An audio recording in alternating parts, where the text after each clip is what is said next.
feel the love behind it. I've known you for 10 years, and over those years, I've come to find out that you have quite the personality. You are a mischievous troublemaker, and I remember how you'd push spoons and forks off the table and then laugh about it.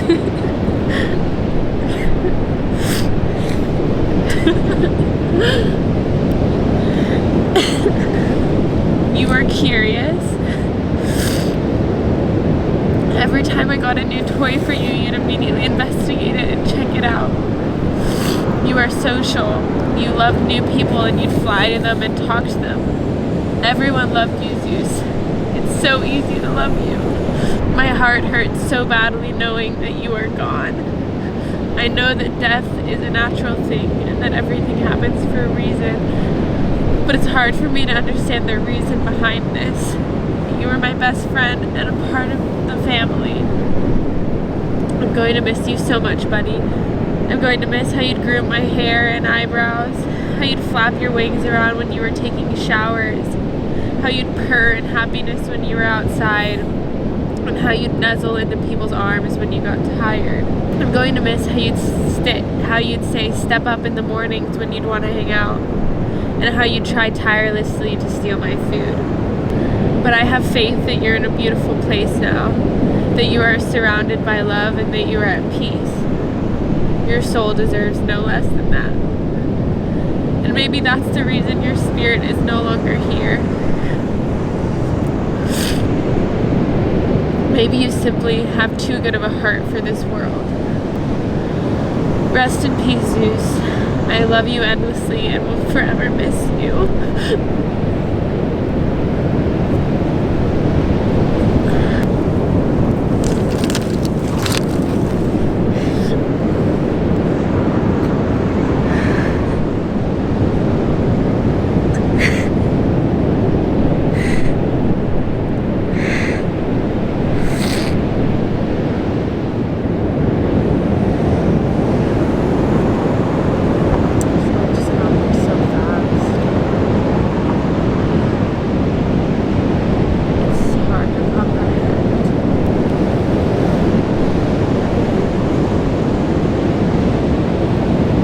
Feels so weird that he was alive, like, just yesterday, and Tori met him and was holding him and he was talking to her. I just feel really guilty. I feel like I shouldn't have brought him and I regret it. It's not your fault.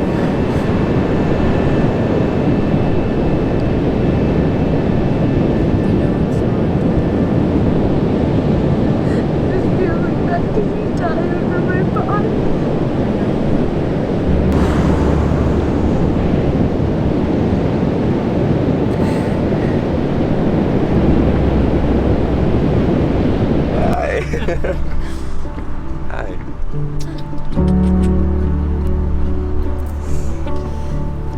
This guy's wonderful.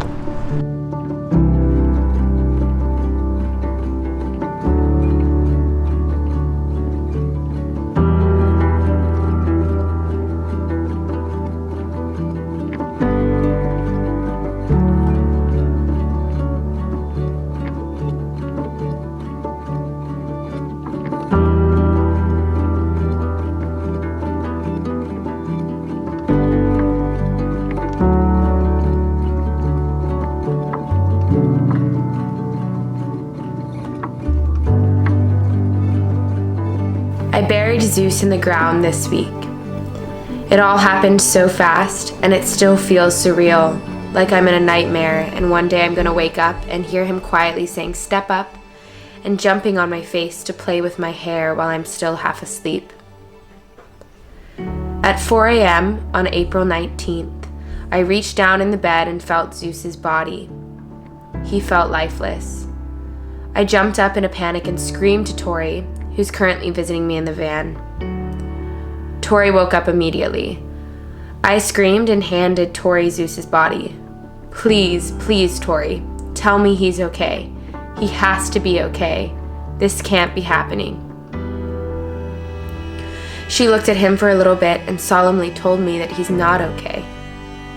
I started sobbing uncontrollably, desperately suggesting that we go to an avian hospital. Maybe they could save him.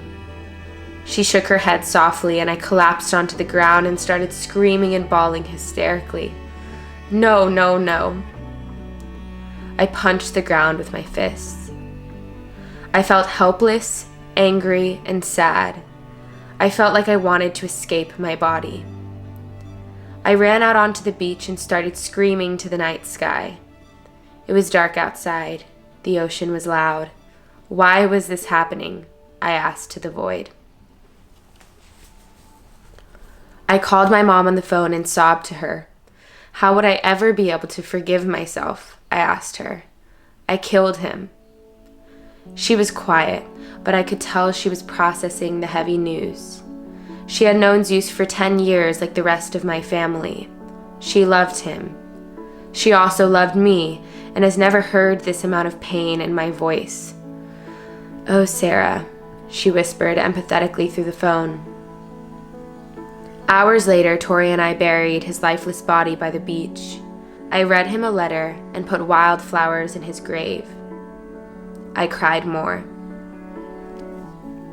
At some point during his funeral, a wild bird flew over to us. Tori and I both looked at each other. We could feel that was a sign from him, even if we didn't know exactly what he was trying to tell us. The rest of the day we laid in bed, intermittently crying and sleeping. I kept asking myself what I could have done differently. Why did he come over to the bed in the middle of the night? Maybe he was cold. Maybe I should have paid more attention. I should have turned the diesel heater on. Maybe I should have kept his cage door on instead of letting him free roam. He usually stayed in his cage to sleep. He would cuddle for a little bit with me before bed and in the early mornings, but why did he come to cuddle in the middle of the night that night? He had never done that before. I vaguely remember seeing him come to the bed. I was tired. I can barely remember the moment, but I do remember it. If only I had fully woken up and put him back in his cage. How did he die? Did I crush him when I was sleeping? Did he suffocate under the covers? I felt guilt and shame. I adopted him from my parents to give him a better life, but instead I killed him. I killed my best friend and a member of my family. And I still wonder how I'll ever be able to release my guilt, and if I'll ever be able to not feel responsible for his death. But day by day, I'm learning to forgive myself. I know that Zeus would have wanted me to be happy. This isn't something I thought I'd ever share on this platform. Actually, the last thing I wanted to do was share this on here. It feels like I'm diluting his memory and life to a handful of videos and words. But at the same time, it feels right to share this here. So many of you loved him, genuinely loved him, even if you had never met him. So many of you responded to my stories and posts and videos, sharing how connected you felt to him. So many of you met him around bonfires and at hot springs, and he made you smile. He flew to your finger and whistled in sync with you and played gently with your eyebrows. He made everyone smile. People told me Zeus made their day when he unexpectedly flew to their shoulder, and children would light up and ask their parents to take pictures of them with him. I'd hear those kids later ask their parents if they could get a bird too. But little do they know that Zeus isn't just any bird. He's truly one of a kind. He cuddles in people's necks and arms when he gets tired. He pushes utensils off the table and laughs about it like a mischievous child. He yells angrily when you try to steal his food and is always excited to see new people. He climbs trees outdoors and he responds, "Yes," when you ask, "Zeus, where are you?" He goes rock climbing with me, perched in my hair. He loves unconditionally and is a great listener. Life isn't the same without you, Zeus. Life will never be the same without you, and I'll forever feel confused why this happened. Everyone always says that everything happens for a reason, but I still can't comprehend the reason for this.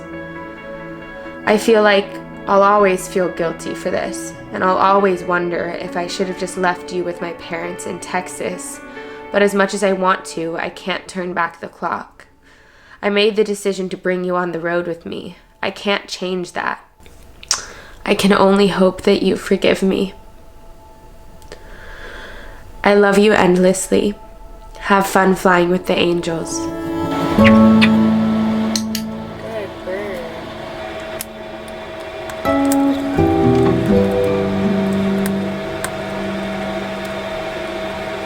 I'm gonna drink some water. I'm gonna give Zeus some water. And we're gonna share an orange if you want some, Zeus.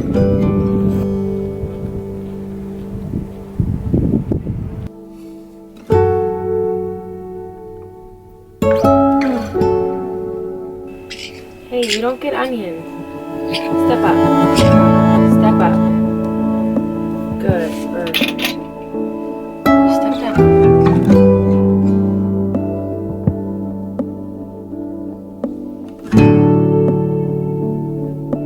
Hey guys, we just got our bird in our house, and so we have to be quiet and leave her in there for 2 hours. And we carried her in this. He just got home a couple minutes ago, so he's still getting adjusted and pruning and stuff. But we're gonna show you these. Well, these are 2 flat pieces of cactus, Christmas cactus. We left him just a hole right here. Yeah. And then we have 4 smaller Smaller pieces.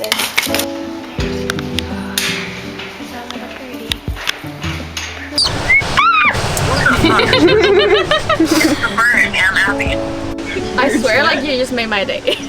Aww. Let's take them out. Well, there's a parrot. Brandon, look at the parrot. In my arm. I think he's like, oh, it's too cold.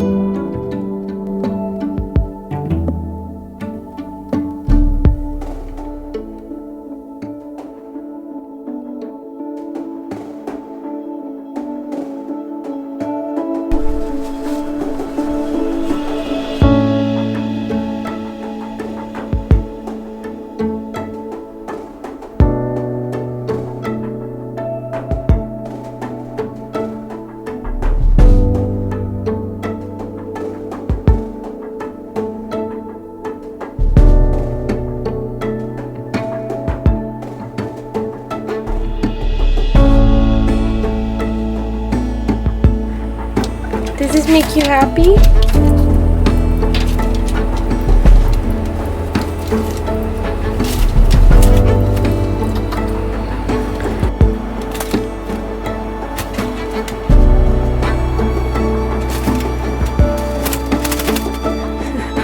You're splashing everywhere, buddy.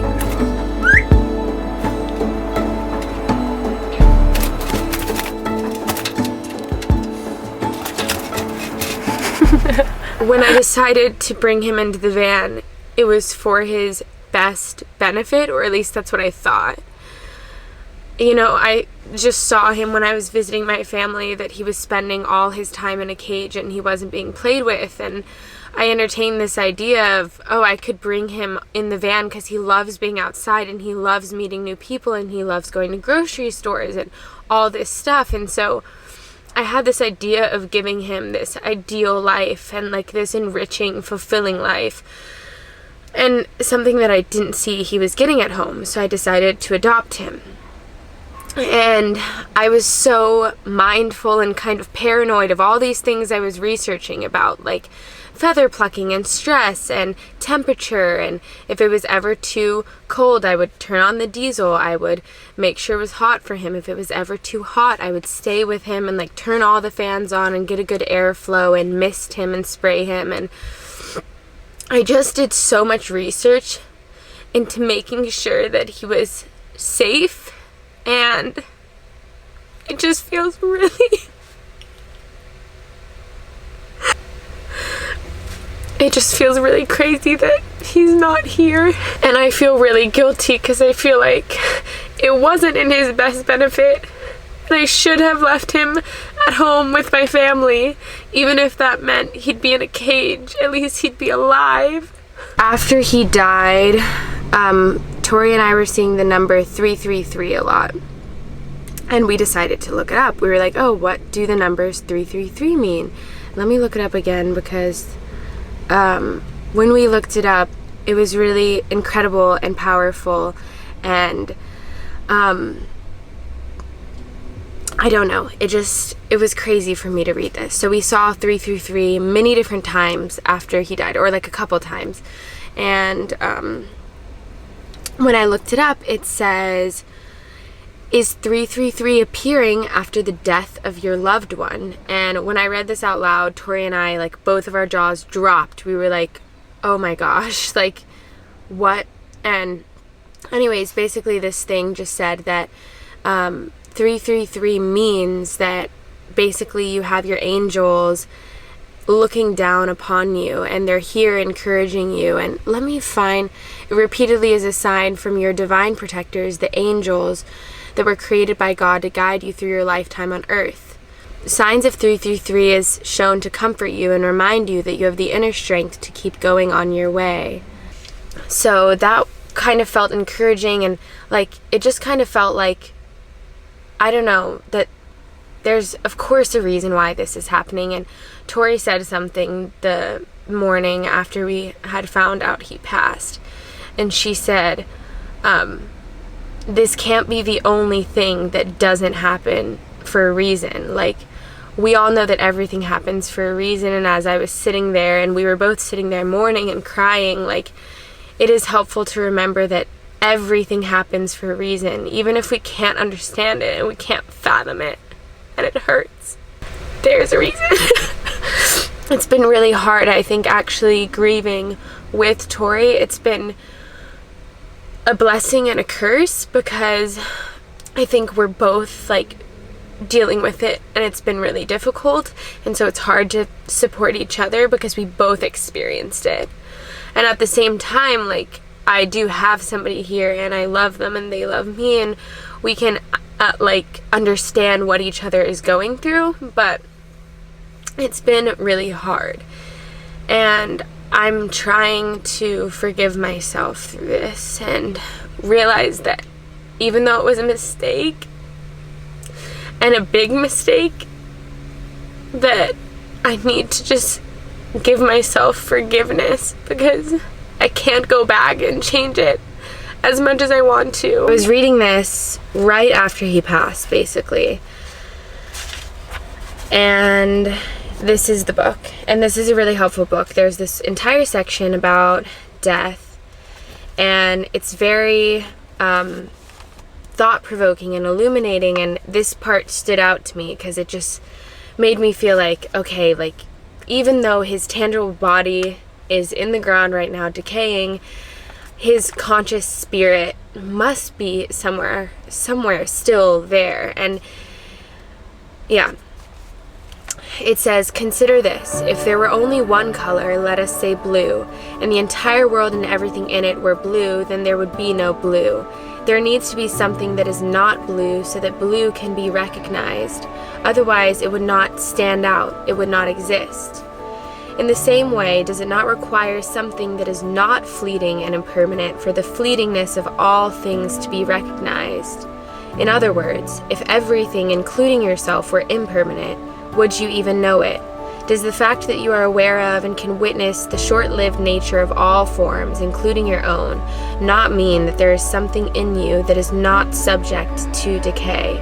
So yeah, I just really liked that, and it added some peace to it, like he's in some birdie heaven, or, you know, somewhere very peaceful, because consciousness is omnipresent and everlasting, and it doesn't end. It's eternal, even if the physical realm and our physical bodies are not eternal, and even if we can't fully comprehend what that eternal consciousness is. Like, it's so hard to wrap our minds around it, and we try to comprehend it and we try to put words to it, but it's until we die, like, we'll never fully know the extent of the afterlife and what happens after death. But I don't know, it's just really hopeful to read that. And then the other thing that Tori kind of said that made me happy, and I don't know, like a few months ago when Zeus was beginning to travel with me in the van, I thought he was starting to pluck his feathers,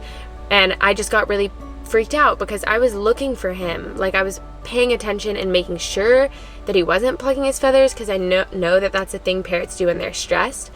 So in my like obsessive observation, I kind of got a little obsessive with it and like kind of, I don't know, just created a story. But all of his feathers were falling out, or a lot of them were, and I thought he was plucking them. Really, he was just molting, and I took him to the vet and they said he was totally healthy.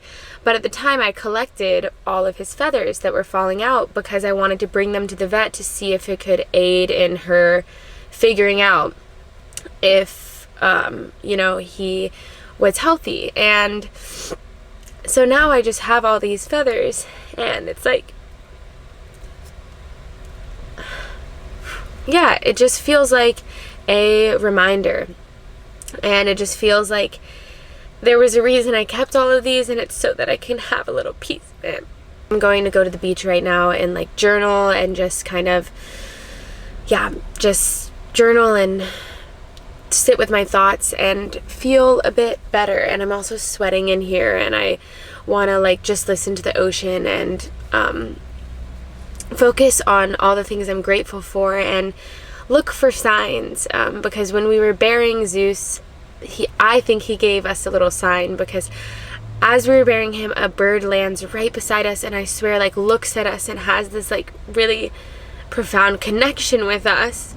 And I just was like, I feel like that's Zeus speaking to us. So yeah, but I'm gonna start the day. I'm sorry if I'm being really negative. I wanted to share this with you guys. I wanted to like record this because it's really helpful for me to record these really low moments, because I think a lot of times it gives me perspective when I'm editing it and when I'm looking back on it, that things can get better. Sorry, I'm like paranoid. I also think it helps to show all sides of life, and that there is loss and there is sadness, and that's okay, and things aren't always happy all the time, and sadness is just a part of life, and it's beautiful to feel that and to allow it to be felt. So I'm allowing it to be felt, and when the time comes, I know that I will heal from this and I will forgive myself. And yeah, I know that Zeus will be missed, not only by me, but by a lot of you guys who watched him and loved him. So, if you can send him love, I would love that. Have a beautiful day, and I love you guys so much. Bye.